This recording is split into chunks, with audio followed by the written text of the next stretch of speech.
Director, I was very pleased to hear you say twice this morning that your first priority is improving emergency preparedness so that we're better able to counter the inevitable next pandemic that comes our way. As you know from our discussion, for a number of years, I've been very concerned that the United States drug market is increasingly reliant on the manufacture of active pharmaceutical ingredients at facilities overseas. In fact, the FDA in 2019 testified that 72% of the facilities that manufacture APIs are located overseas, a lot of them in China and in India.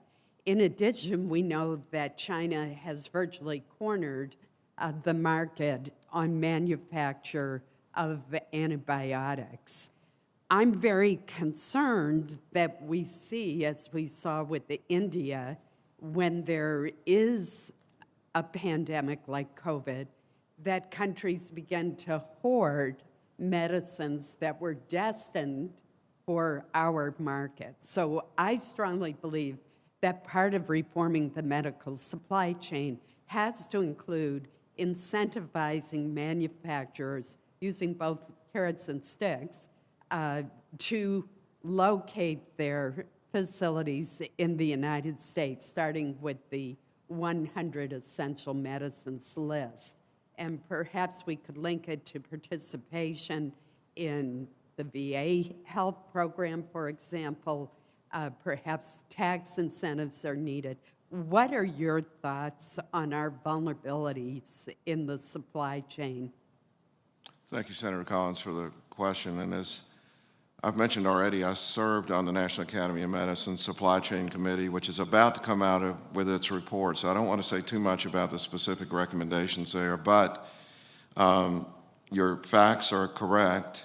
And in the discussion I just had with Senator Smith, the active pharmaceutical ingredients are not just for innovator drugs that we think about, but also for generics, where often we don't have enough competitive entities in what's become sort of commodity business. And so we need a number of steps to make the system more resilient. Purely onshoring is probably not the complete solution, but it's a part of it that's significant. But we need the supply chain to be secure and resilient in multiple directions, and a transparent system for knowing where things are in the supply chain, which we currently don't have. I'd mention one other thing. Manufacturing in place is an exciting technology that people have been working on, and the idea that you can make a pill now with a small machine in a local area is something that I believe is coming, and we need to accelerate that as quickly as we can. In 1997, as a new senator, I founded the Senate Diabetes Caucus, which my colleague Jean Shaheen co-chairs with me now. And it was after meeting with children with type 1 diabetes and their parents.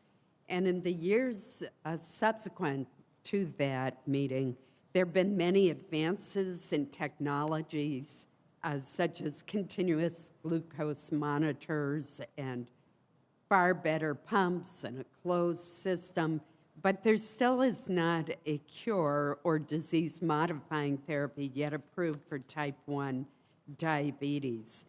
This year, the FDA has reviewed and held 2 advisory committee meetings for therapies for type 1 diabetes. One's a biologic that may delay the clinical onset of type 1 by as long as 3 years in those at high risk. The other is cellular therapy made from donor pancreas for those who suffer from severe hypoglycemia. In addition, there have been press reports that claim an individual has been cured from type 1 diabetes as a result of new therapy. How would the FDA, under your leadership, continue to foster cutting-edge science at the various centers we have created for type 1 diabetes therapies and devices? Well, thank you for that, and let me just say that it is exciting. You know, these two types of diabetes, which are different in terms of their origins, and the idea that you could cure a person with type 1 diabetes, which has been a lifetime consignment to insulin therapy up until now, is very exciting. And so I think we'd like to continue this very healthy relationship between the patient community, the industry that makes products, and the regulators who have to determine if the products are safe and effective. And let me just point out, I think this is actually a paradigm. Multiple myeloma, which my mom had, or cystic fibrosis would be other examples, where when you have an activated patient community with a group of families that are dedicated, it creates a very different situation where investment comes into the area. People think of new therapies because they know that people are going to participate in the clinical trials, and the turnaround in getting the evidence is quick. And then when practitioners go to treat the disease, they can have confidence they're doing the right thing because they have strong evidence.